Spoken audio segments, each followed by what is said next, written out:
کتاب ہے مشکات المصابیح، بڑی تفصیل تو ماقبل میں اس کی بتلائی جا چکی ہے۔ علماء نے لکھا ہے کہ امام بغوی رحمۃ اللہ علیہ نے جو مصابیح السنہ لکھی تھی تو اس میں 4434 احادیث کا مجموعہ انہوں نے لکھا۔ 4434 جو انہوں نے اس کا مجموعہ لکھا جو مصابیح السنہ کے نام سے۔ صاحب مشکات نے 1511 احادیث کا اس پر اضافہ فرمایا۔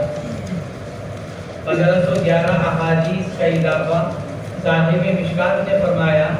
اس اعتبار سے کل مجموعہ 4434 پر 1500 کا اضافہ گویا کہ 5945 کل احادیث مشکات کی ہوئی۔ حضرات محدثین نے یہی لکھا ہے 5945 احادیث کا یہ مجموعہ ہے، لیکن بعد متاخرین محققین نے جب مشکات المصابیح کے اوپر اور اس کے احادیث کے اوپر نمبرات لگائے تو نمبرات کے اعتبار سے احادیث کا مجموعہ زیادہ بنا۔ شارحین نے تو لکھا ہے کہ 5945 گویا کہ 55 کم 6000، 5945 55 کم 6000۔ لیکن جب بعض حضرات نے جیسا علامہ ناصر الدین البانی ہیں، علامہ جمال ہیں، ان حضرات نے جب احادیث مشکات کے اوپر نمبر ڈالا اور اس کو نمبر کے ساتھ جب انہوں نے شمار کیا تو کل تعداد 6294 بنی۔ 6294 یہ ان نمبرات کے اعتبار سے جو بعد کے علماء نے نشانات لگائے، ترتیب لگائی، عدد لکھا تو 6294 یہ کل احادیث کا مجموعہ بنتا ہے مشکات المصابیح کے۔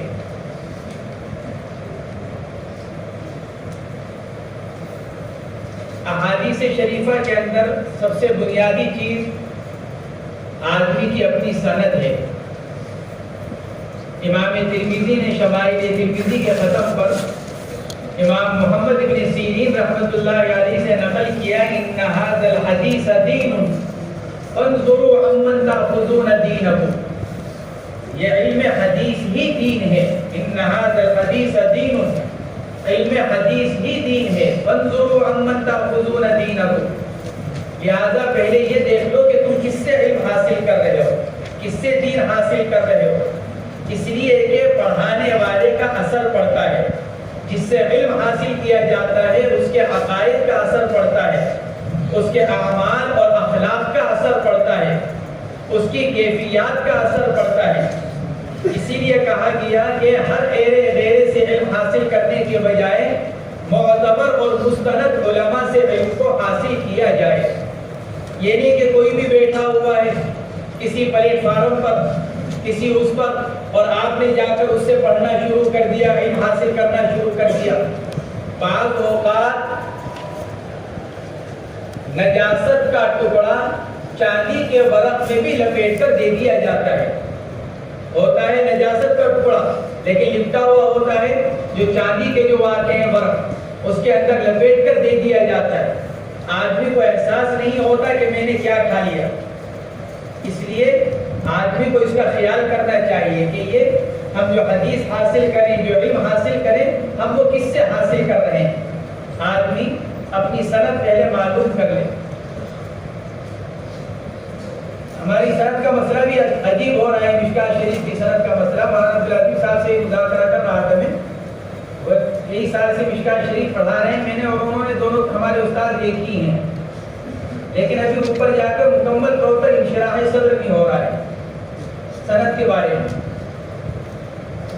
وہ بھی ابھی اندازے سے چل رہے ہیں مشکات شریف کی سند کے بارے میں۔ بہرحال کچھ نہ کچھ تو سند بیان کی ہی جاتی ہے۔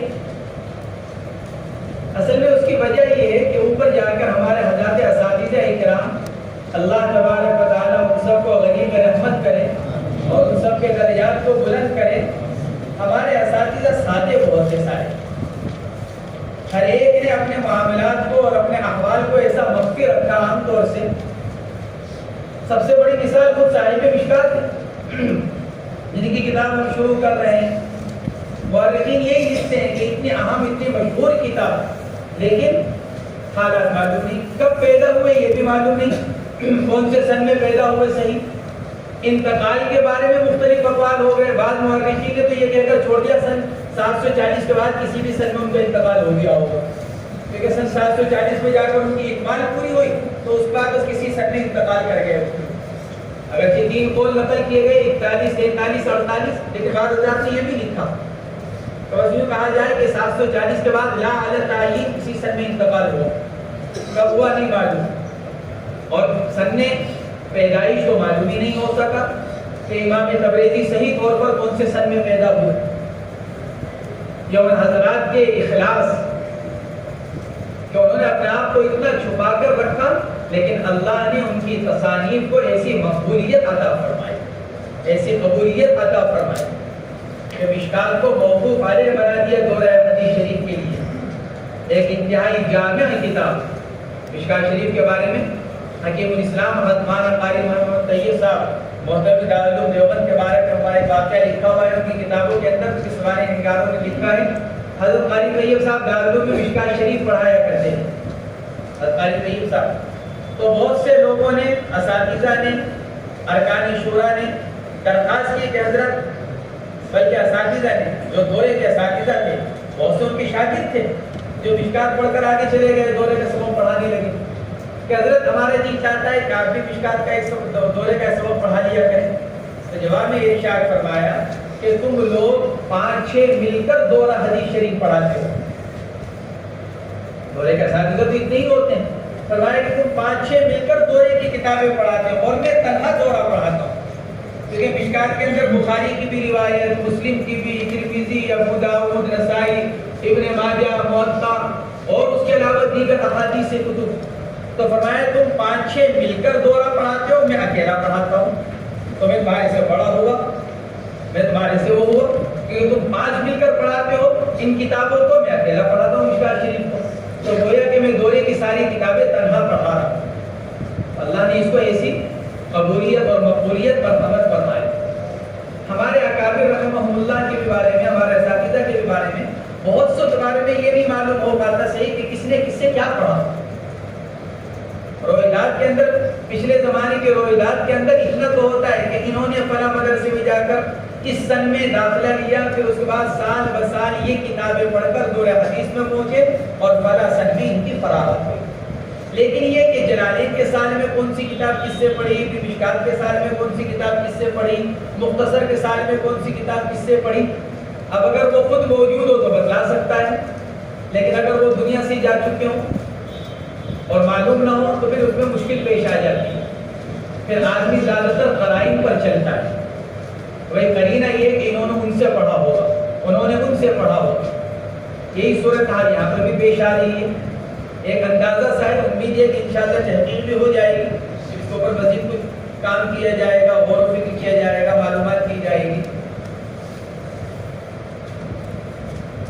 ہم نے مرکز نظام الدین میں پڑھا، میں نے دورہ حدیث شریف تک وہاں تعلیم حاصل کی، پھر دوبارہ یہاں آ کر دورہ کیا، حضرت شیخ مولانا یونس صاحب سے بخاری شریف اور مسلم شریف پڑھی، حضرت مولانا عاقل صاحب سے ترمذی اور ابو داؤد شریف پڑھی، حضرت مولانا سلمان صاحب سے نسائی اور ابن ماجہ شریف پڑھی، اور مفتی مولانا مقصود احمد صاحب سے تحاوی شریف۔ یہ تو دورہ حدیث شریف کا ہے۔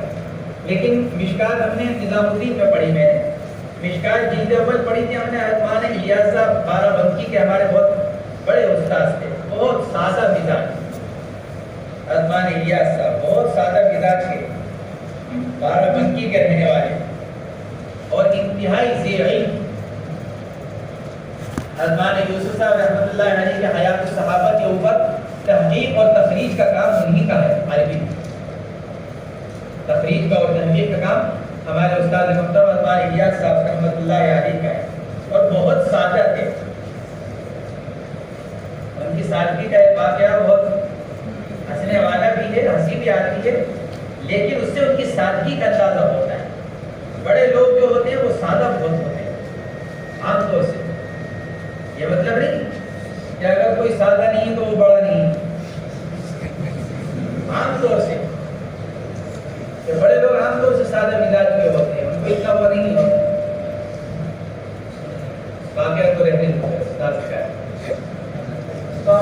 بہت سادے مزاج کے تھے، ان سے جلد اول پڑھی مشکات شریف، جلد ثانی ہم نے مولانا سعد صاحب سے پڑھی، برکت نظام الدین، اور مولانا سعد صاحب نے مشکات شریف پڑھی ہمارے ماموں حضرت مولانا زبیر الحسن صاحب رحمۃ اللہ علیہ سے،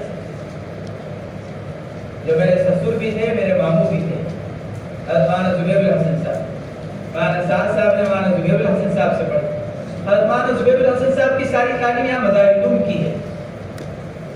وہ اور میرے والد محترم حضرت مولانا شاہد صاحب ساتھی تھے، سبق کے بھی ساتھی، زندگی کے بھی ساتھی، اور ایک دوسرے کی بہن سے نکاح بھی ہوا۔ مولانا زبیر صاحب کا نکاح میری پھوپھی سے ہوا، اور والد صاحب کا نکاح ان کی بہن سے ہوا، ایک دوسرے کی بہن سے نکاح بھی ہوا۔ والد صاحب مولانا زبیر صاحب دونوں ساتھی تھے، دونوں حضرات نے ہی پر بڑا مظاہر کے اندر کہ ایک سال دونوں کا ساتھ رہا۔ ان دونوں حضرات نے مشکات المصابیح پڑھی ہے ہمارے سابق ناظم حضرت مولانا سید محمد سلمان صاحب کے والد محترم حضرت مولانا مفتی محمد یحییٰ صاحب، جو صدر مفتی تھے مدرسہ مظاہر صاحب، جو ہمارے مولانا محمد صاحب ہیں، محمد ہاشمی صاحب اول ان کے والد، حضرت مولانا مفتی سید محمد یحییٰ صاحب رحمۃ اللہ علیہ۔ بہت سادہ طبیعت کے تھے، بہت سادہ طبیعت، لیکن مدرسے کے وقت کے ایسے پابند تھے کہ حضرت شیخ الحدیث مولانا زکریا صاحب رحمۃ اللہ علیہ ان کی مثال دیا کرتے تھے۔ حضرت مولانا طلحہ صاحب رحمۃ اللہ علیہ اپنے زمانے میں خانہ ہے مکتبہ یحییٰ بھی موجود ہے آج بھی، پہلے تو پرانا تھا۔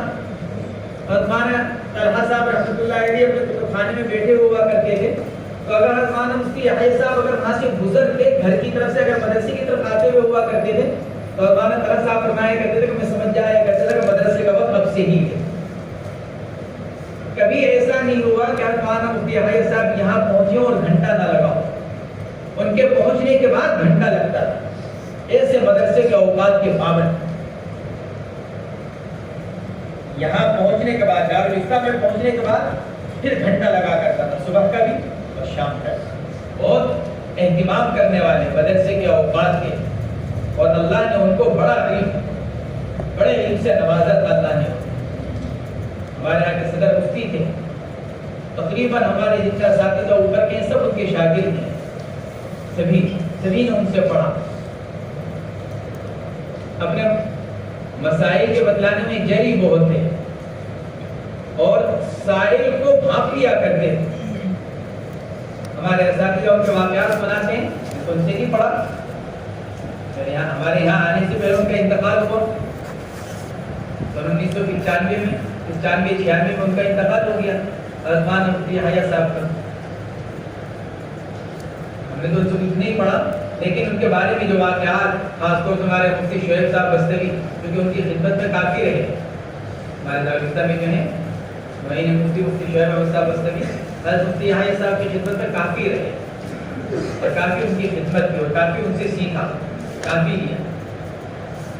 فرماتے تھے کہ سائل کو ایک دم بھانپ لیا کرتے، سائل اگر آ کر کوئی سوال کر رہا ہے تو سمجھ جایا کرتے تھے کہ اس کا مقصد کیا ہے سوال کرنا ہے۔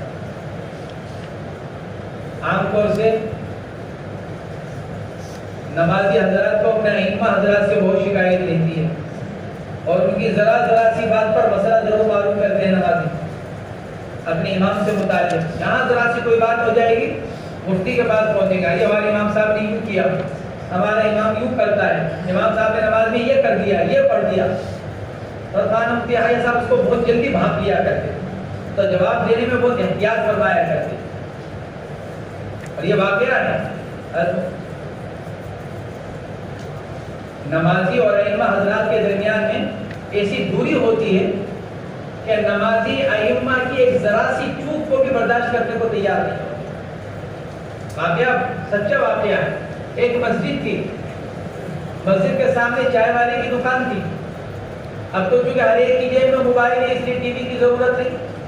پہلے زمانے کے اندر تو دکانوں کے اندر ٹی وی رکھے رہا کرتے تھے، لوگ چائے پیتے رہتے تھے اور ٹی وی دیکھتے رہا کرتے تھے، ایک گھنٹہ ایک کپ چائے کے اوپر گزارا کرتے تھے، اور چائے والے کو یہ معلوم ہوتا تھا کہ میری چائے کس لیے چل رہی ہے، ٹی وی کی برکت سے، اس لیے 24 گھنٹے ٹی وی چلتا تھا دکانوں کے اوپر، اور لوگ آتے تھے آدھا گھنٹہ، 1 گھنٹہ، 2 گھنٹے ٹی وی کے سامنے بیٹھتے اور 1 کپ 2 کپ چائے پی کر چلی جایا کرتے.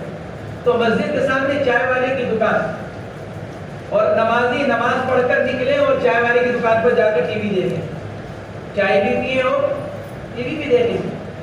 مہینوں سے یہی چل رہا تھا, سالوں سے. ایک دن امام صاحب بھی مسجد سے نکل کر آئے اور یہ سوچ رہے لاؤ دیکھیں تو آخر کرتے کیا ہے یہ اتنا وقت. تو امام صاحب بھی جا کر کرسی پر 2 منٹ کے لیے بیٹھ گئے اور 2 منٹ بیٹھنے کے بعد اٹھ کر آ گئے, کیونکہ جس کو شوق نہیں وہ کیا دیکھے گا. لیکن امام صاحب کا وہاں 2 منٹ بیٹھنا ان کو امامت سے معزول کرا دیا.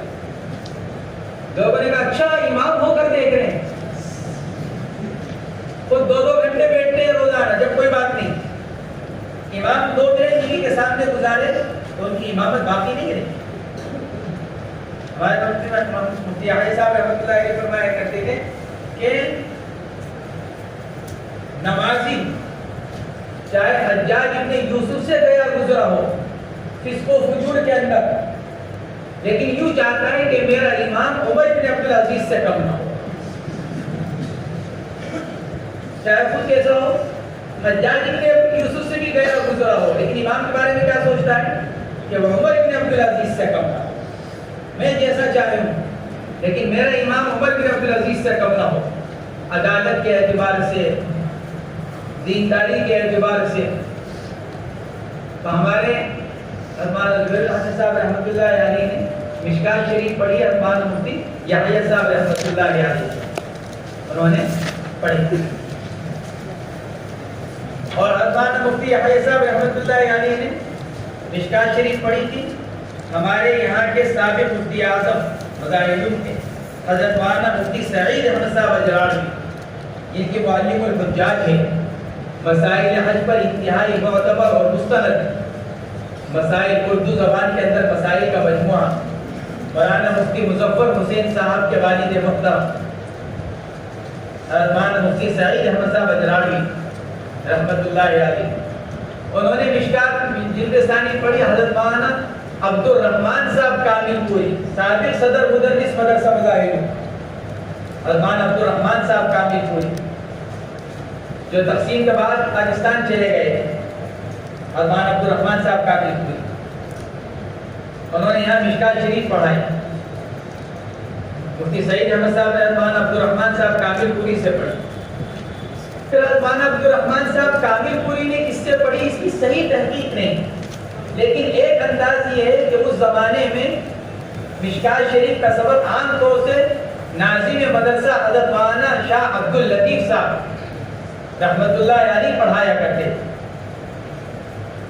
تو امید یہی ہے کہ حضرت مولانا عبد اللطیف صاحب رحمۃ اللہ علیہ سے حضرت مولانا عبد الرحمن صاحب کامل پوری نے مشکات شریف پڑھی, اور حضرت مولانا عبد اللطیف صاحب رحمۃ اللہ علیہ نے حضرت مولانا ثابت علی صاحب رحمۃ اللہ علیہ سے, یا پھر حضرت مولانا خلیل احمد صاحب سہارنپوری رحمۃ اللہ علیہ سے. تحقیق تو انشاءاللہ ہو جائے گی, تھوڑا سا وقت لگے گا اس پر. اور حضرت مولانا عبد اللطیف صاحب نے حضرت مولانا ثابت علی صاحب سے یا حضرت مولانا خلیل احمد صاحب سے. البتہ ان دونوں نے جو پڑھی ہے وہ پڑھی ہے حضرت مولانا مظہر علی نانوتوی سے, جو مظاہر کے بانیان میں سے ایک ہے. حضرت مولانا مظہر علی صاحب, مظہر سے ہی مظاہر ہے. علی اس لیے بڑھانا پڑا کہ سن بنا کے اعتبار سے ایک عدد کم ہو رہا تھا, اس لیے مظہر کا مظاہر کیا گیا.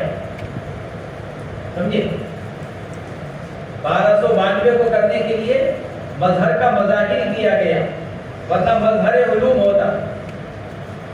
لیکن چونکہ ایک عدد کم پڑ رہا تھا سن بنا کے اعتبار سے, اس لیے مظہر کو مظاہر کر دیا گیا. تو ان حضرات نے پڑھا حضرت مولانا مظہر علی صاحب نانوتوی رحمۃ اللہ علیہ سے, حضرت مولانا خلیل احمد صاحب نے, اور مولانا ثابت علی صاحب نے مولانا مظہر علی صاحب سے, اور انہوں نے پڑھی حضرت مولانا مملوک علی نانوتوی رحمۃ اللہ علیہ سے, اور انہوں نے پڑھی حضرت مولانا شیخ رشید الدین صاحب کشمیری رحمۃ اللہ علیہ سے, اور انہوں نے حضرت شاہ عبدالعزیز صاحب محدث دہلوی سے. پھر آگے کی سند یہی مشہور, حضرت شاہ ولی اللہ صاحب, پھر اس بعد آگے حدیث پاک کی جو سند ہے وہ ایک ہی ہے. یہ مشکوٰۃ شریف کی سند ہے. ہمارے تمام اکابر کو اللہ تبارک و تعالیٰ نے علم سے بھی نوازا تھا اور صلاح و تقویٰ سے بھی نوازا تھا. کوئی ان میں سے ایسا نہیں ہے جو اپنے زمانے کا متقی نہ رہا ہو، اپنے زمانے کا اہل اللہ میں سے نہ رہے. ہر ایک ان میں سے ایسا کہ جہاں بیٹھ جائے وہی مجلس قائم ہو جائے، جہاں بیٹھ جائے وہی مدرسہ بن جائے. ان میں سے ہر ایک ایسا تھا کہ جو جہاں بیٹھ گیا بس وہی مدرسہ بن گیا. اللہ تبارک و تعالیٰ ان سب حضرات کے درجات کو بلند فرمائے اور ہمارے ان تمام اکابر کی روحانی توجہات سے اللہ تعالیٰ ہم سب کو بھرپور حصہ برآمد فرمائے. اس لیے کہ اکابر اور اساتذہ کی توجہات سے ہی آدمی چلتا ہے اور آدمی کو کچھ حاصل بھی ہوتا ہے، ورنہ آدمی کورا کا کورا رہ جاتا ہے. حضرات صحابہ کرام رضوان اللہ تعالی علیہم اجمعین کو اللہ نے صحبت ہی کی برکت سے دیا. نبی کریم علیہ السلام کی نگاہ فیض سے ہی دیا. آپ کی جو بافیض نگاہ تھی، بافیض نظر تھی آپ کی، جس پر آپ کی نظر پڑ گئی وہ بن گیا. ایمان کے ساتھ سامنے والا جب ایمان لے کر آیا اور اللہ کے نبی علیہ السلام کی اس پر نگاہ پڑی تو وہ بن گیا، دنیا کے اعتبار سے بھی آخرت کے اعتبار سے. جو جتنا سچا متبع ہوگا حضور پاک علیہ السلام کا، اللہ تبارک و تعالی اس کو حضور پاک علیہ السلام کے علم میں سے، صفات میں سے اس کو اتنا ہی حصہ برآمد فرما دے. یہ اللہ تبارک و تعالی کا ضابطہ ہے. سنتوں پر چلنے والے کو، سنتوں کا اتباع کرنے والے کو اللہ تبارک و تعالی محروم نہیں کرتا. اور بڑی سے بڑی ریاضت اور مجاہدہ نبی کریم علیہ السلام کی ادنا سنت کا مقابلہ نہیں کر سکتا. شیخ عبد القادر جیلانی رحمۃ اللہ علیہ نے لکھا ہے حضور اکرم صلی اللہ علیہ وسلم کی پیشاب پخانے کی ایک سنت دنیا کے بڑے سے بڑے مجاہدے کے اوپر ہے. یعنی سنت، ادنا سنت، چھوٹی سنت جس کو ادنا سمجھتا ہو آدمی، حالانکہ نبی کریم علیہ السلام کی کوئی سنت ہونے کے اعتبار سے ادنا نہیں ہے. لیکن اگر ہم ظاہر کے اعتبار سے، ماحول کے اعتبار سے اگر ہم کسی کو اگر ہم چھوٹی سنت اگر ہم سمجھتے ہوں تو وہ چھوٹی سنت میں بزرگان دین کے بڑی سے بڑی ریاضت اور مجاہدے سے اوپر ہے. کیونکہ اللہ تبارک و تعالیٰ سنت پر جو مرحمت فرماتے ہیں وہ بڑے سے بڑے مجاہدے پر اور ریاضت پر نہیں مل سکتے. اس لیے جتنے لوگوں کو اللہ نے دیا ہے سنتوں پر عمل کی برکت سے دیا ہے، سنتوں پر عمل کی برکت سے ملا ہے جو کچھ ملا ہے. ہم جو حدیث باب شروع کر رہے ہیں اسی نیت سے شروع کریں کہ انشاءاللہ زندگی بھر سنتوں پر عمل کریں گے انشاءاللہ. آدمی جب نیت کرتا ہے تو اللہ تبارک و تعالیٰ مدد ساتھ ہوتی ہے. جو آدمی نیت ہی نہ کرے اللہ کو کیا پڑھی. دنیا کا دستور ہے، ضابطہ ہے، قاعدہ ہے. آپ کسی کے پاس جائیں گے، آپ ارادہ کریں گے، آپ ہمت کریں گے اپنے کام کے لیے، اپنے فائدے کے لیے، تو دوسرا بھی آگے بڑھے گا. ورنہ دوسرے کو کیا پڑی ہے آپ کو دینے کی. یا تو آپ خود اپنی ذات سے اس قابل اپنے آپ کو بنائیں کہ دوسرے آ کر آپ کو دیں، یا پھر آپ کو جانا پڑے گا. تو ہمیں اللہ سے لینے کے لیے اللہ کی طرف بڑھنا پڑے گا، ارادہ کرنا پڑے گا، ہمت کرنی پڑے گی. جب ہم یہ ارادہ کریں گے کہ انشاءاللہ ہم سنتوں پر عمل کریں گے، سنتوں کو سیکھیں گے. ہمیں تو سنتوں کا علم بھی نہیں ہے صحیح معنوں میں. ہمیں تو آج تک یہی معلوم نہیں ہو سکا کہ نماز کے اندر کتنی سنتیں ہیں اور کون کون سی ہیں. ہم بہت سی سنتوں پر عمل کرتے ہیں لیکن اس استحضار کے بغیر کہ یہ سنت ہے. ہماری بہت سی عادتیں ایسی ہوں گی جو سنت کے مطابق ہوں گی. ہماری بہت سی عادتیں، لیکن ان پر عمل بطور عادت ہے، بطور عبادت نہیں. بہت بہت سی سنتیں ہیں جن پر ہم عمل کر رہے ہوں گے. ہم میں سے بہت سے اس کا اہتمام کرتے ہوں گے, گھر سے نکلتے ہوئے بایاں پاؤں نکال لیا جائے. ہم میں سے بہت سی اس بات کا اہتمام کرتے ہوں گے کہ پہنتے ہوئے پہلے داہنی آستین میں ہاتھ ڈالا جائے. لیکن یہ کہ سنت کے استحضار کے ساتھ ہوتا ہو, ایسا کب ہوتا ہے؟ آدمی بے دھیانی میں پہلے بائیں آستین میں ہاتھ ڈال دیتا ہے, حالانکہ ذرا سی سنت کا استحضار کرے گا تو داہنا ہاتھ پہلے ڈالے گا.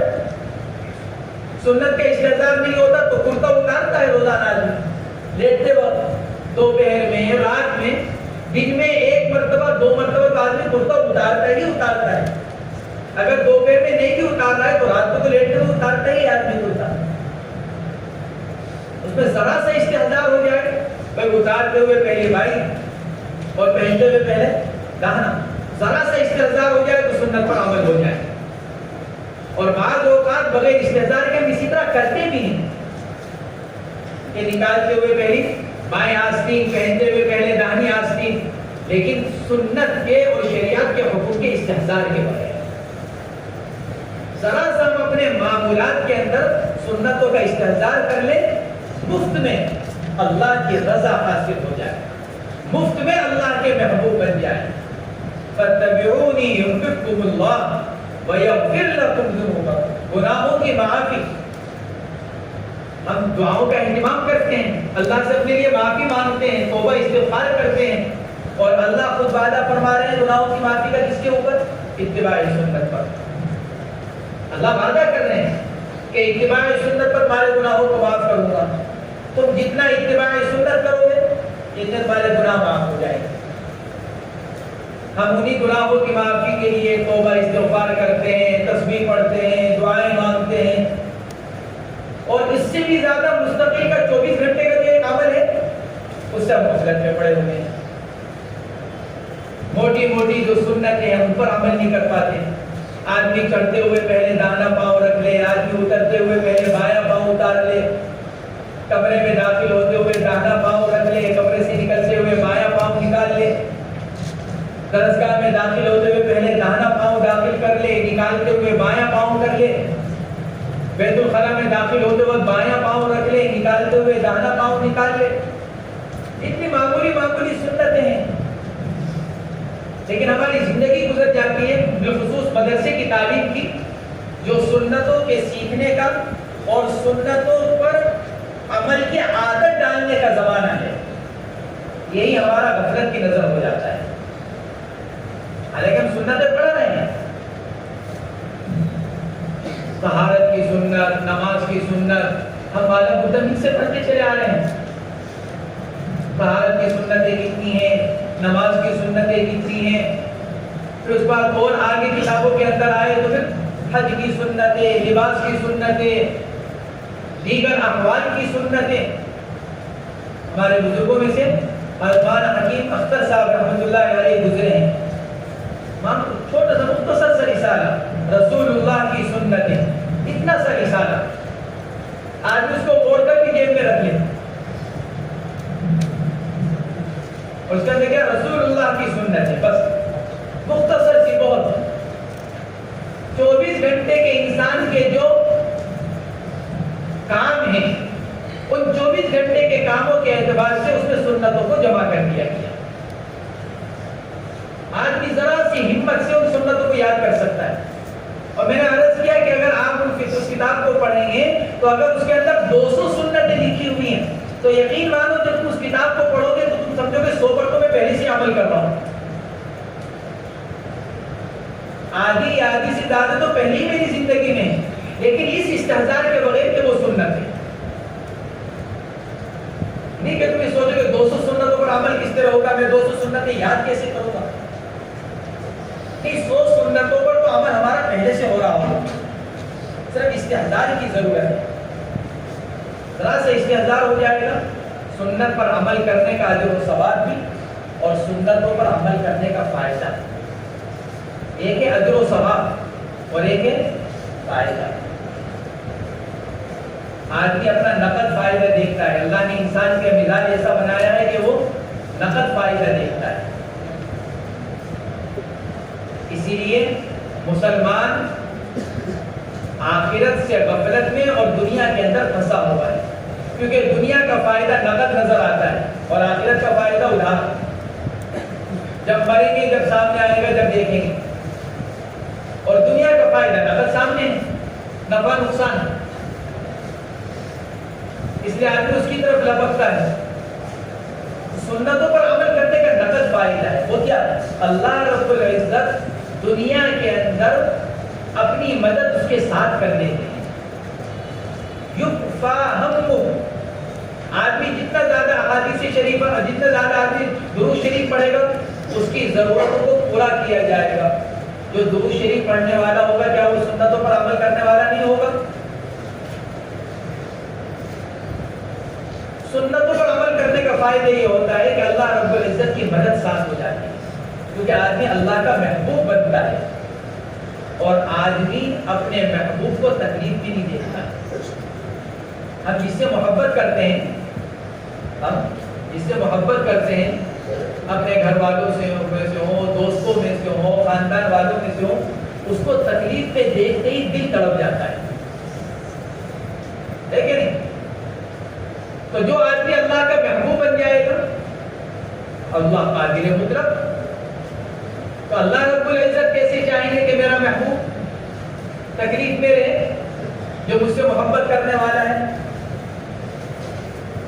اس لیے سنتوں پر عمل کرنے والا دنیا کے اندر بھی سکون سے رہتا ہے، اللہ تعالیٰ اس کی ضرورتوں کو پورا فرماتے ہیں، اور آخرت کے اعتبار سے تو یہی وہ کامیاب سنتوں پر چلنے والا اور سنتوں پر عمل کرنے والا۔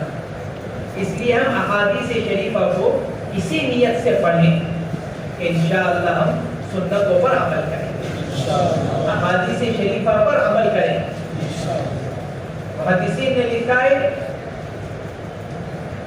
اذا اردت ان تحفظ الحدیث فعمل به، اگر تم کسی حدیث کو یاد کرنا چاہتے ہو تو کیا کر لو؟ اس پر ایک مرتبہ عمل کرو۔ جب آدمی کسی حدیث پر عمل کرتا ہے تو آدمی کو وہ حدیث یاد ہو جاتی ہے۔ اس لیے حدیث پر عمل کرنا گویا کہ حدیث کو محفوظ کر دینا۔ ہمیں احادیث شریفہ اس لیے یاد نہیں رہتی کیونکہ ہماری زندگی گزر جاتی ہے، ہمارا حدیث کے اوپر عمل نہیں ہوتا، اس لیے ہمیں احادیث یاد نہیں ہوتی۔ عرب حضرات اس کا اہتمام کرتے ہیں، عربوں کو احادیث یاد رہتی ہے، یہ نہیں کہ وہ عربوں کی زبان ہی اس لیے یاد ہو جاتی ہے۔ زبان ہونا ایک الگ چیز ہے، اردو ہماری زبان ہے، ہمیں کتنی کتابوں کے صفحات یاد ہیں؟ کچھ بھی نہیں، حالانکہ اردو ہماری زبان ہے۔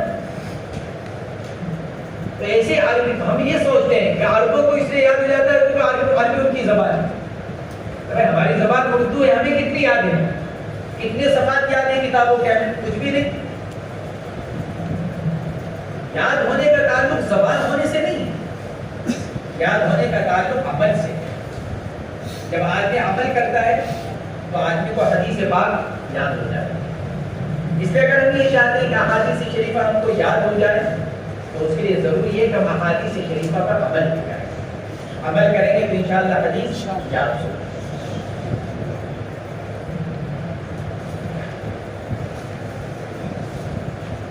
کتاب النکاح، نکاح کے مسائل۔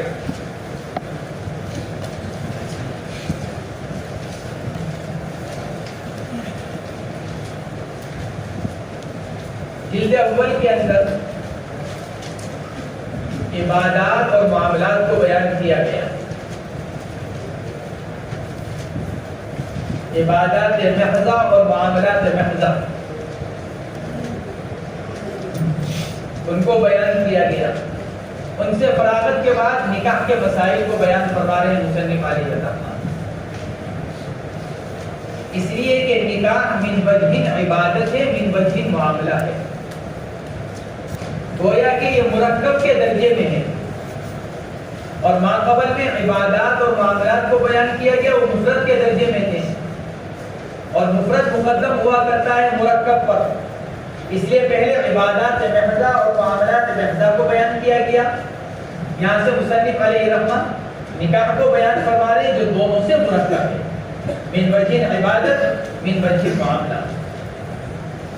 اس لیے تیسرے نمبر پر نکاح کے مسائل کو بیان فرما رہے ہیں.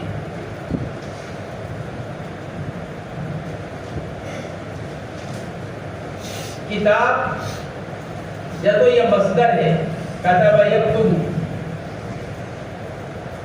بمعنی جمع کرنا، کیونکہ یہاں پر بھی حروف جمع کیے جاتے ہیں، الفاظ ایک دوسرے کے ساتھ، اس لیے لکھے ہوئے کو کتاب کہا جاتا ہے، جمع کیے ہوئے کو کتاب کہا جاتا ہے. یا پھر کتاب بمعنی مکتوب، جیسے لباس بمعنی ملبوس، مفعول کے معنی میں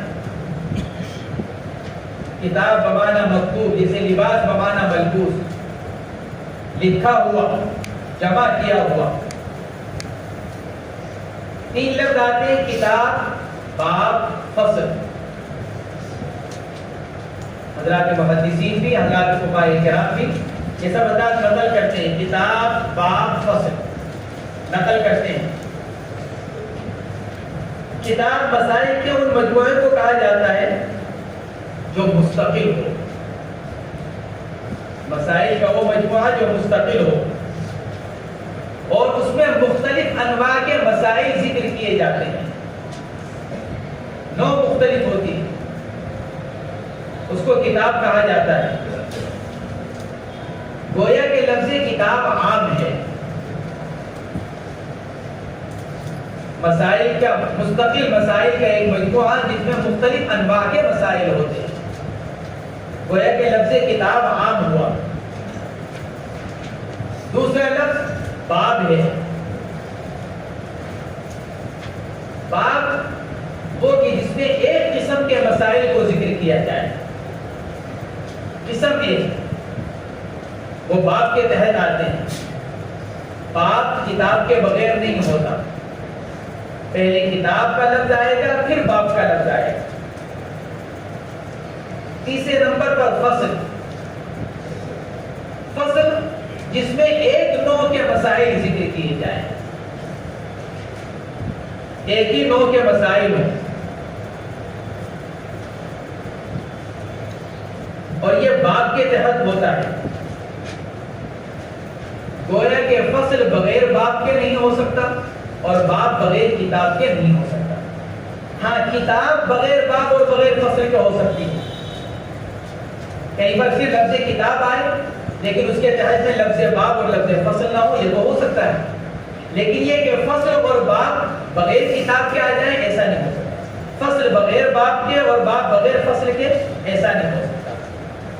مصنف یہاں لفظ کتاب لے کر آئے، پھر باب آئے گا، پھر فصل آئے گا.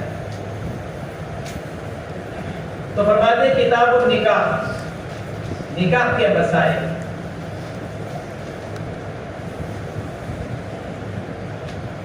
کتاب النکاح یا تو اس کو مبتدا محذوف کی خبر قرار دی دیا جائے کہ ھذا کتاب النکاح، ھذا مبتدا محذوف، کتاب النکاح اس کی خبر. یہ کتاب النکاح کو مبتدا بنا دیا جائے، ھذا خبر کو محذوف قرار دیا جائے، کتاب النکاح ھذا. اور بعض حضرات فرماتے ہیں کہ اس کو مفعول بنا دیا جائے اور فعل کو حذف مان لیا جائے کہ اقرا کتاب النکاح. بعض حضرات نے لکھا ہے کتاب النکاح میں اضافت لامیہ ہے، اے کتاب مختص بالنکاح، کتاب مختص بالنکاح. بعض حضرات نے لکھا ہے کہ لام بمعنی فی، کتاب فی النکاح، یہ کتابیں نکاح کے مسائل ہیں. بعض حضرات نے یہ لکھا کہ کتاب فی النکاح بمعنی فی.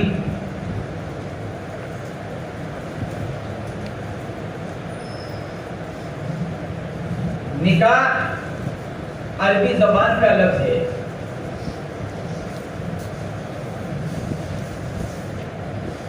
جس کو اردو میں شادی بیاہ سے تعبیر کیا جاتا ہے. بعض اہل لغت نے 1040 نام لکھے ہیں نکاح کے. اردو زبان کے اندر تو ایک ہی لفظ شادی دیا، بعض حضرات نے، بعض اہل لغت نے 1040 نام لکھے ہیں۔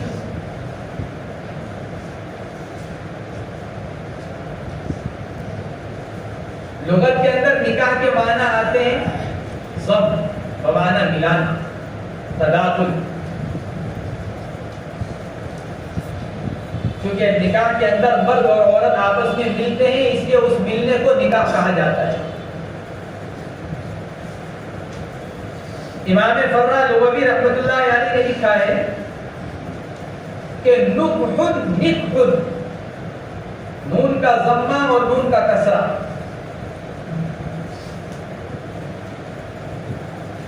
نکح نکح فرماتے ہیں اصل ہوا اسم للفرج، اصل میں تو یہ شرمگاہ کا نام ہے، نکح یا نکح شرمگاہ کا نام، پھر اس کا بکثرت استعمال وطی کرنے میں ہونے لگا، کیونکہ مقامی جمع شرمگاہ ہے، اور پھر چونکہ وطی کی علت کے لیے ضروری ہے کیا؟ عقد نکاح، اس لیے پھر لفظ نکاح کا استعمال عقد کے معنی میں ہونے لگا، ورنہ اصل نکح کے معنی آتے شرمگاہ کے، پھر وہاں سے اس معنی کو لیا گیا وطی کے، اور پھر وہاں سے معنی لیے گئے عقد نکاح کے، اس لیے کہ نکاح ہی سبب بنتا ہے جماع کا، اگر نکاح نہ پائے جائے، سبب نہ پائے جائے، تو پھر آدمی کے لیے جماع کرنا بھی شرعاً حلال نہیں ہوتا۔ یہ امام فرا لغوی رحمۃ اللہ علیہ نے لکھا ہے۔ حضرت امام شافعی رحمۃ اللہ علیہ کے نزدیک نکاح ایک معاملہ ہے، میں نے کہا تھا کہ نکاح من وجہ معاملہ ہے، من وجہ عبادت۔ حضرت امام شافعی رحمۃ اللہ علیہ کے نزدیک نکاح معاملہ ہے صرف، اس لیے امام شافعی کے نزدیک نکاح کی نظر ماننا درست نہیں۔ اگر کوئی آدمی یوں کہ اللہ اگر میرا فلاں کام ہو گیا تو ایک نکاح کروں گا، امام شافعی فرماتے ہیں نظر منعقد نہیں ہوگی، کیونکہ نکاح معاملہ ہے، اور نظر کی صحت کے لیے کیا ضروری ہے کہ وہ عبادات کے قبیل سے، یہ بھی جا کر آدمی کی نظر صحیح ہوتی ہے۔ اگر کوئی چیز جس کی نظر مانی جا رہی ہے اگر وہ عبادات کے قبیل سے نہیں ہے تو آدمی کی نظر بھی درست نہیں ہوتی۔ تو حضرت امام شافعی رحمۃ اللہ علیہ کے نزدیک نکاح ایک معاملہ ہے، اس لیے اگر کوئی آدمی اس کی نظر مانے تو اس کی نظر درست نہیں۔ حضرات جمہور علماء کے نزدیک نکاح ایک عبادت ہے،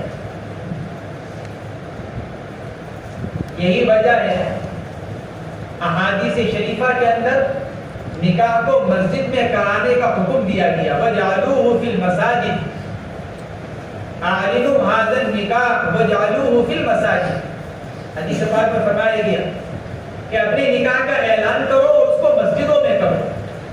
تو مسجد میں تو جو معاملہ کیا جاتا ہے وہ عبادت ہوتی ہے، مسجد نماز پڑھنے کے لیے، مسجد قرآن پاک کی تلاوت کے لیے، مسجد میں ذکر و اذکار کیا جاتا ہے، مسجد میں دین کی بات کی جاتی ہے، مسجد میں تعلیم دی جاتی ہے قرآن و حدیث کی، تو وہ سارے کام عبادات ہیں۔ تو اب نکاح کو بھی مسجد میں کرنے کا حکم دیا جا رہا ہے، تو معلوم ہو کہ نکاح بھی کیا ہے؟ ایک عبادت ہے۔ اس لیے جمہور علماء کے نزدیک نکاح ایک عبادت ہے۔ حضرت امام شافعی رحمۃ اللہ علیہ یہ فرماتے ہیں کہ ارکان خمسہ، کلمہ شہادت لا الہ الا اللہ محمد رسول اللہ صلی اللہ علیہ وسلم، نماز، روزہ، زکوٰۃ، حج، یہ ارکان خمسہ کہلاتا ہے۔ بنیاد اسلام علی خمسہ، اسلام کی بنا اور بنیاد کتنی چیزوں پر؟ 5 چیزوں پر، کلمہ شہادت، نماز، زکوٰۃ، روزہ اور حج۔ ان ارکان خمسہ کے بعد سب سے افضل عمل کیا ہے؟ حضرت امام شافعی رحمۃ اللہ علیہ فرماتے ہیں التخلی للنوافل، ارکان خمسہ کے بعد سب سے افضل کام کیا ہے کہ آدمی عبادت کے لیے اپنے آپ کو یکسو کر لے، خلوت اختیار کرے نوافل کے لیے، نفلی نماز، نفلی روزہ، قرآن پاک کی تلاوت، ذکر و اذکار. یہ فرماتے ہیں حضرت امام شافعی رحمۃ اللہ علیہ کہ ارکان خمسہ کے بعد سب سے افضل عبادت کیا ہے؟ کہ آدمی نوافل کے لیے خلوت گزینی اختیار کرے. حضرت امام مالک رحمۃ اللہ علیہ فرماتے ہیں ارکان خمسہ کے بعد سب سے افضل عمل کیا ہے؟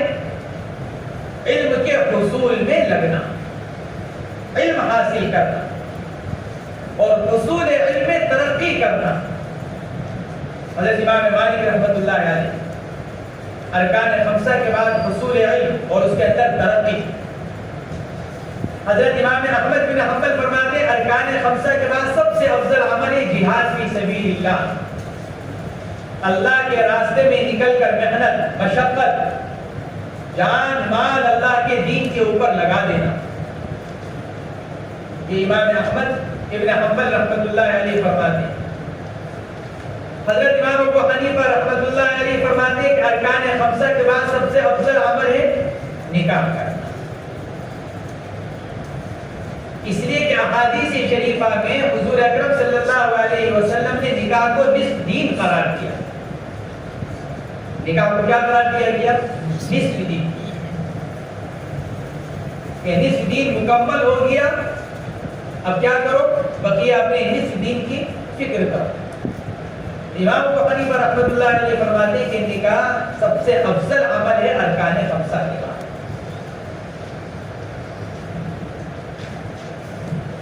تمام انبیاء کرام نے نکاح کیا. صرف حضرت یحییٰ علیہ نبینا علیہ الصلوۃ والسلام کے بارے میں قرآن نے ان کو حصور قرار دیا. حصور وہ آدمی جو عورتوں کے پاس نہ جائے. حضرت یحییٰ علیہ السلام کے بارے میں یہ لکھا ہے مفسرین نے کہ انہوں نے نکاح نہیں کیا. اگرچہ بعض حضرات نے یہ لکھا ہے کہ حضرت یحییٰ نے بھی نکاح کیا. ہاں یہ الگ بات ہے کہ نکاح کرنے کے بعد انہوں نے اپنی بیوی سے ازدواجی تعلق قائم نہیں کیا. نکاح ضرور کیا تاکہ دیگر انبیاء کرام کی فہرست میں آ جائے، لیکن اہلیہ کے ساتھ ازدواجی تعلق قائم نہیں کیا. دوسرے ایک نبی ہیں حضرت عیسیٰ علیہ نبینا علیہ السلام. جب وہ دنیا میں تشریف لائے، دنیا میں وقت گزارا، تو اس وقت تو انہوں نے نکاح نہیں کیا. لیکن احادیث شریفہ کے اندر آتا ہے جب قرب قیامت میں آسمان سے دنیا کی طرف نزول فرمائیں گے تو دنیا میں تشریف لانے کے بعد حضرت عیسیٰ علیہ السلام نکاح کریں گے، ان کی اولاد بھی ہوگی. حضرت عیسیٰ علیہ السلام نکاح کریں گے. اور انبیاء کرام کے بارے میں اللہ رب العزت نے قرآن پاک میں کیا ارشاد فرمایا؟ ہم نے تمام نبیوں کے لیے، رسولوں کے لیے ان کے گھر والے بنائے. وَجَعَلْنَا لَهُمْ أَزْوَاجًا وَذُرِّيَّةً. تمام رسولوں کے ہم نے گھر والے بنائے، ان کی اولاد بنائے. تمام نبیوں نے نکاح کیا. احادیث شریفہ میں نکاح کرنے کی بے انتہا ترغیب دی گئی کہ نکاح کرو. بلکہ جو بغیر نکاح کے حضور پاک علیہ السلام کے علم میں آئے صحابہ کرام، تو آپ نے ان کو پسند نہیں فرمایا. آپ نے تہدیدی جملے ارشاد فرمائے اور ان کو نکاح کی ترغیب دی. اس لیے حضرت امام ابو حنیفہ رحمۃ اللہ علیہ فرماتے ہیں کہ ارکان خمسہ کے بعد سب سے افضل عمل نکاح کا کرنا ہے. اس کے لیے شرط ہے، اس کی تفصیل آگے آئے گی، لیکن بہرحال آدمی کے لیے ارکان خمسہ کے بعد سب سے افضل عمل نکاح کا کر لینا ہے. علامہ نور الدین طرابلسی رحمۃ اللہ علیہ نے لکھا ہے قول الشافعی اقرب الى الولایہ وقول ابی حنیفہ اقرب الى النبوہ. حضرت امام شافعی کا جو قول ہے کہ ارکان خمسہ کے بعد افضل عبادت کیا؟ التخلی للعبادہ، کہ یہ ولایت کے زیادہ قریب ہے، آدمی ولی بن جائے گا. لیکن امام ابو حنیفہ رحمۃ اللہ علیہ جو فرماتے ہیں کہ ارکان خمسہ کے بعد سب سے افضل عمل نکاح کرنا ہے، فرماتے ہیں قول ابی حنیفہ اقرب الی النبوۃ، امام ابو حنیفہ کا جو قول ہے وہ نبوت کے قریب ہے، کیونکہ انبیاء کرام کی عادت، انبیاء کرام کی سنت، حضرت ابو ایوب انصاری رضی اللہ تعالیٰ عنہ کی روایت، نبی کریم علیہ السلام نے ارشاد فرمایا اربع من سنن المرسلین، چار چیزیں رسولوں کی سنت ہیں، تمام رسولوں کی سنت، چار چیزیں، الحیا والتعطر والسواک والنکاح، شرم و حیا، خوشبو لگانا، مسواک کرنا اور نکاح کرنا، یہ فرمایا کہ یہ تمام رسولوں کی سنت۔ اس لیے علامہ نور الدین طرابلسی رحمۃ اللہ علیہ فرماتے ہیں کہ قول الشافعی اقرب الی الولایہ وقول ابی حنیفہ اقرب الی النبوۃ، کہ امام ابو حنیفہ رحمۃ اللہ علیہ کا قول وہ مقام نبوت کے قریب، کیونکہ تمام نبیوں نے نکاح کیا، اور حضرت یحییٰ علی نبینا علیہ السلام کے نکاح نہ کرنے کا یہ جواب دیا گیا کہ ممکن ہے کہ ان کی شریعت میں وہی افضل ہو، نکاح نہ کرنا، اس لیے حضرت یحییٰ علیہ السلام نے نکاح نہ کیا ہو، حضور اکرم صلی اللہ علیہ وسلم کی شریعت میں نکاح کرنا افضل ہے، اور افضلیت کی سب سے بڑی دلیل خود حضور پاک علیہ السلام کا تعدد نکاح، اتنی بڑی تعداد کی آپ کے ازواج مطہرات کی جو آپ دنیا سے تشریف لے جا رہے ہیں، لیکن آپ کے وہ تمام نکاح دین کے مصالح کے لیے، دین کے مقصد کو سامنے رکھ کر، اشاعت دین کے لیے، غیروں کی طرف سے حضور پاک علیہ السلام کے تعدد نکاح پر اعتراضات کیے گئے ہیں، جہاں اس کے حدیث آئے گی وہاں اس پر بات ہوگی، تعدد نکاح پر اعتراضات کیے گئے ہیں، لیکن محدثین نے، فقہاء نے، علماء نے ان کے جواب دیے ہیں اور بتلایا کہ حضور پاک علیہ السلام نے کوئی نکاح شہوت پورا کرنے کے لیے نہیں فرمایا، بلکہ آپ کے تمام نکاح اشاعت دین کے لیے ہوئے ہیں، جو بھی نکاح کیا اشاعت دین کے غرض سے کیا کہ دین کی اشاعت ہو، دین پھیلے، اس لیے آپ نے نکاح فرمایا، نعوذ باللہ شہوت پورا کرنے کے لیے نہیں، خواہش نفس کو پورا کرنے کے لیے نہیں۔ تو کتاب النکاح، نکاح کے مسائل، نکاح کے لغوی معنی بتائے گئے کہ الضم والتداخل، نکاح کے اصطلاحی معنی کیے گئے ہیں کہ نکاح وہ ایک ایسا عقد ہے کہ جس کے ذریعے سے آدمی کو انتفاع کا حق حاصل ہو جاتا ہے، عورت اس کے لیے حلال ہو جاتی ہے۔ عورت کے حلال ہونے کا کیا مطلب؟ یعنی کہ عورت اس کی ملک بن جاتی ہے،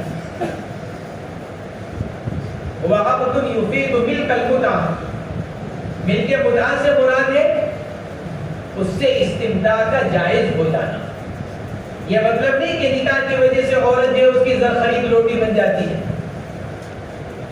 کہ جس طرح چاہے اس کے اوپر ظلم کر لے، جس طرح چاہے اس کے اوپر ستم ڈھالے، جس طرح چاہے اس کے حقوق کو ضائع کر دے، کہ نہیں، مراد یہ ہے کہ اس سے استمتاع حلال ہو جاتا ہے، عقد نکاح کے ذریعے سے استمتاع حلال ہوتا ہے، یہ مطلب نہیں کہ عورت اس کی زر خرید روٹی بن جاتی ہے۔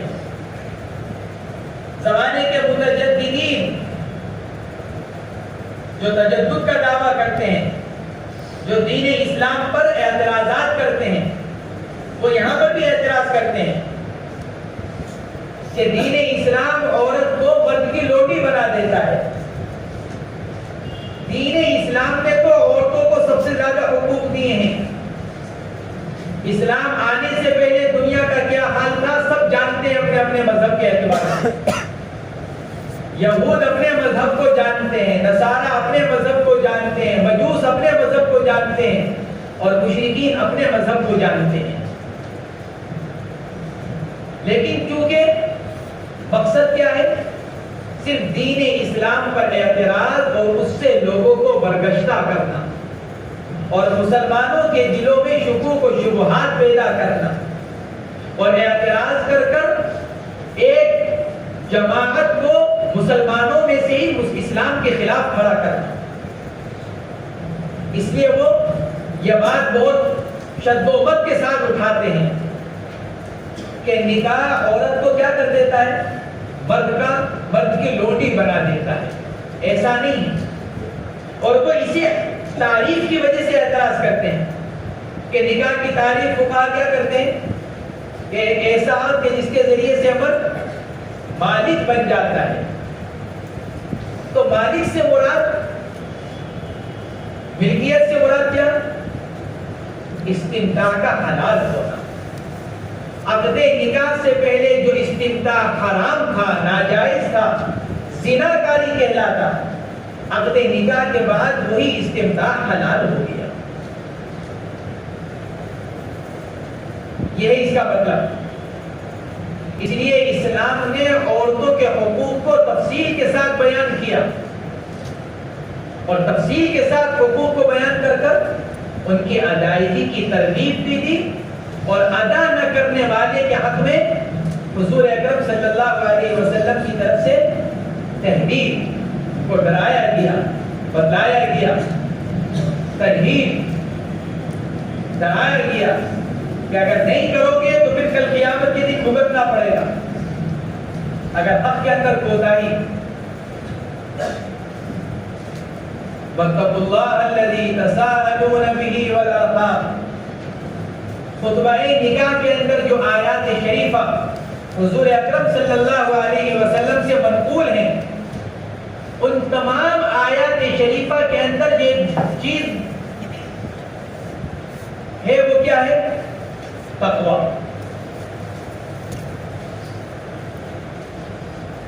تقوی اختیار کرو، ڈرو اللہ سے، ڈرو اللہ سے ڈرو۔ آدمی نکاح کر رہا ہے تو کیا ڈرے؟ سوچے آدمی نکاح کے موقع پر کس چیز سے ڈرنے کو کہا جا رہا ہے؟ خطبہ نکاح کے اندر آیات شریفہ پڑھی جاتی ہیں، خطیب کون سی آیتیں پڑھتا ہے؟ یا ایھا الناس انا خلقناکم من ذکر و انثی وجعلناکم شعوبا وقبائل لتعارفوا ان اکرمکم عند اللہ اتقاکم یا ایھا الذین آمنوا اتقوا اللہ حق تقاتہ ولا تموتن الا وانتم مسلمون یا ایھا الذین آمنوا اتقوا اللہ وقولوا قولا سدیدا یا ایھا الناس اتقوا ربکم الذی خلقکم من نفس واحدہ۔ ہر آیت کے اندر تقوی کا حکم دیا جا رہا ہے، اللہ سے ڈرو، اللہ سے ڈرو۔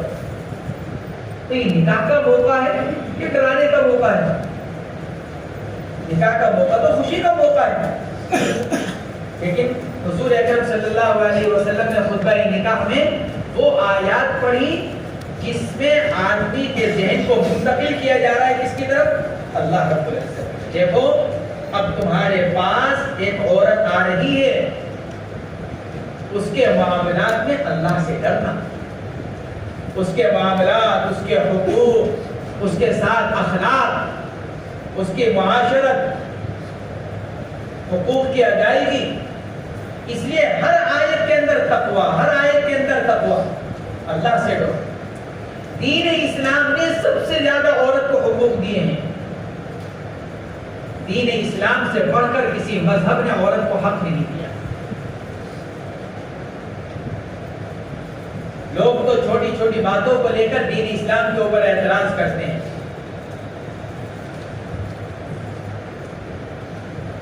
جبکہ دین اسلام عورتوں کو عزت دیتا ہے۔ اور یہ بات عورت کو جب سمجھ میں آتی ہے جب وہ مغرب اور اہل مغرب کی بات کو قبول کر کر گھر سے باہر نکل کر اپنی عزت خراب کر چکی ہوتی ہے، جب اس کو یہ بات سمجھ میں آتی ہے۔ اہل مغرب نے، یہود و نصارہ نے گھر میں بیٹھنے والی اور گھر میں رہنے والی عورت کو یہ کہہ کر کھڑا کیا کہ جس طرح مرد کو باہر نکلنے کا حق ہے، عورت کو بھی حق ہے۔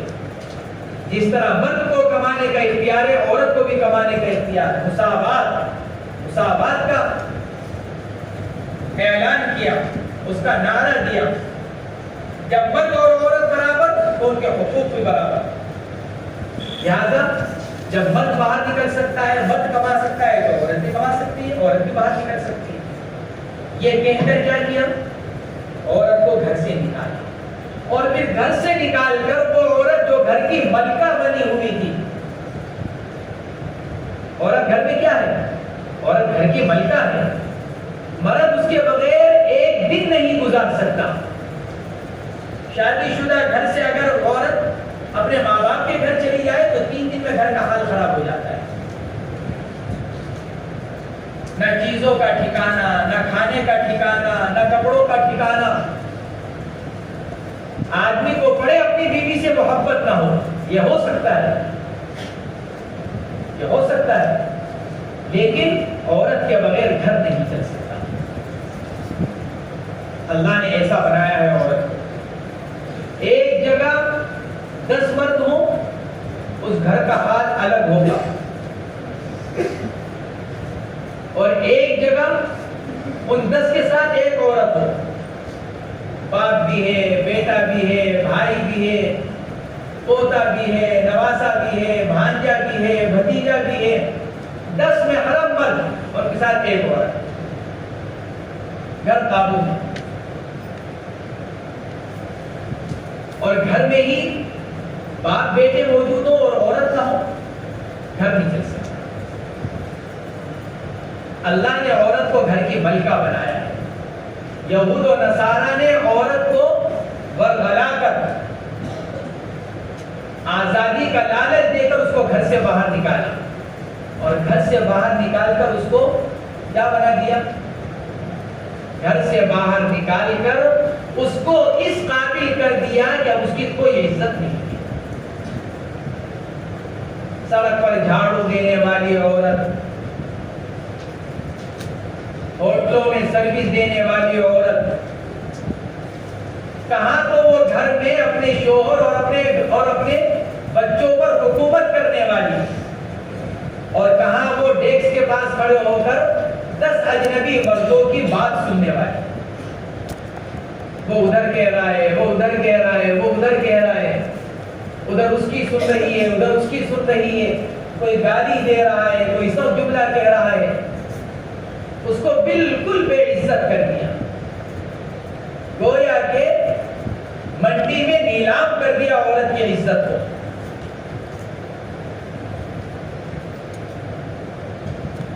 اور اپنے آپ کو کیا کہلاتے ہیں, ترقی یافتہ قوم. عورت کی ترقی کیا کرائی کہ گھر کی ملکہ سے نکال کر اس کو باہر کی ملازمہ بنا دیا. اچھا, عورت بھی چونکہ اللہ تبارک و تعالیٰ نے اس کی عقل پر اس کے جذبات کو غالب رکھا ہے. مرد کے جذبات اس کی عقل کے تابع ہیں, اور عورت کی عقل جذبات کے تابع ہے. اور یہ بھی اللہ کی حکمت ہے, یہ کوئی کمی والی بات نہیں ہے, یہ بھی اللہ کی حکمت ہے. مرد کی عقل غالب ہے جذبات پر, اس سے گھر کے باہر کی وہ تمام ضرورتوں کو بہتر طریقے پر انجام دیتا ہے. عورت کے جذبات غالب ہیں عقل پر, اس لیے بچوں کی پرورش عورت کر دیتی ہے. تو کس وجہ سے, جذبات کے غلبے کی وجہ سے. بچہ ہے 1 مہینے کا, ادھر باپ ہے ادھر ماں ہے, بچہ درمیان میں ہے. درمیان میں 10 مرتبہ ماں اٹھے گی, باپ کی اٹھے گا 1 مرتبہ. باپ کی بعض اوقات آنکھ بھی نہیں کھلتی, بچہ کروٹ بھی بدلے گا تو ماں کی آنکھ کھل جائے گی. بچے نے سوتے ہوئے پیشاب کر دیا, ماں سو رہی ہے, بچے کو احساس ہو جاتا ہے کہ بچہ گیلا ہو چکا ہے. اللہ نے عورت کے جذبات کو اس کے عقل پر غالب رکھا, جس کی وجہ سے عورت بچوں کی پرورش کرتی ہے. جب بات آ جائے گی کہیں گی عقل اور جذبات کی, عورت جذبات پر چلتی ہے, اور جب مرد کے سامنے بات آتی ہے تو مرد عقل پر چلتا ہے. گھر چلانے کے لیے دونوں چیزیں چاہیے. ایک عقل والا اور ایک جذبات والا.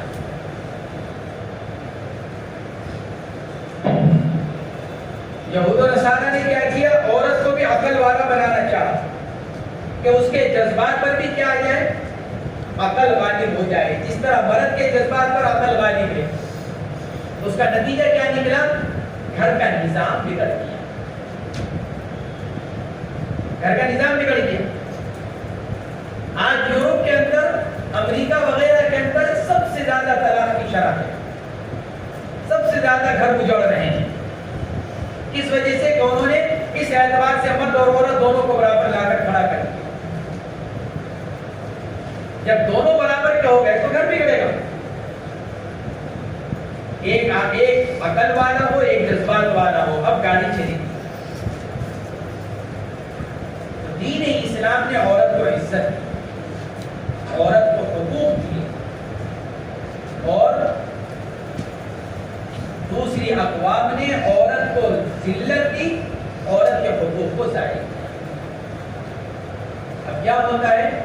پہلے اگر شوہر کما کر لا رہا ہے تو بیوی کو دے رہا ہے، بیٹا کما کر لا رہا ہے تو ماں کو دے رہا ہے، اور ماں اپنی کھلے ہاتھ کے ساتھ خرچ کر رہی ہے. ضرورتوں پر بھی خرچ کر رہی ہے، جمع بھی کر کر رکھ رہی ہے. اور جب عورت کمانے کے لیے باہر نکل گئی تو شوہر کہہ رہا ہے تو خود کماتی ہوں. بیٹے کہہ رہے ہیں اماں آپ تو خود کماتی ہو، ہمارے پیسوں کی کیا ضرورت. تو گھر کا نظام بگڑ گیا. شوہر سوچتا ہے، پوچھتا ہے کہ جو تم کما رہی ہو وہ کہاں جا رہا ہے. اولاد کہتی ہے کہ اماں جو تم کما کر لا رہی ہو وہ کہاں ہے، آپ ہمارے سے مانگ رہی. اب نہ بیٹا خرچ کرتا ہے، نہ شوہر خرچ کرتا ہے، نہ عورت خرچ کرتا ہے. یہ کہتی ہے میں کیوں کروں، جب یہ نہیں کر رہے تو میں کیوں کروں. اس لیے گھر کے نظام بگڑ گیا. یہی وجہ ہے کہ یورپی ممالک کے اندر سب سے زیادہ طلاق کی شرح، علیحدگی کی شرح. وہاں 50% سے زیادہ میاں بیوی الگ رہتے ہیں. وہ الگ مکان میں، وہ الگ مکان میں. کہ کیوں؟ کہ گاڑی نہیں چل رہی. تو نکاح یہ عورتوں کو حق دینے کا ایک عقد ہے. عورت کو باندھی بنانے کا معاملہ نہیں، بلکہ